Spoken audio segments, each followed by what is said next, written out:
الاسم الكامل: ياسر صادق. ياسر صادق هو فنان وممثل مصري. تاريخ الميلاد: 25 يناير 1963 ميلادي. عمر الفنان المصري ياسر صادق في عام 2026 هو 63 سنة. الجنسية: يحمل الجنسية المصرية. الديانة: الإسلام.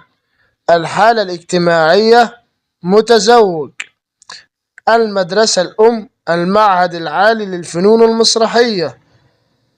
تاريخ وفاة الفنان المصري ياسر صادق: اليوم الخميس بتاريخ 26 فبراير 2026 ميلادي، الموافق 8 رمضان 1447 هجري.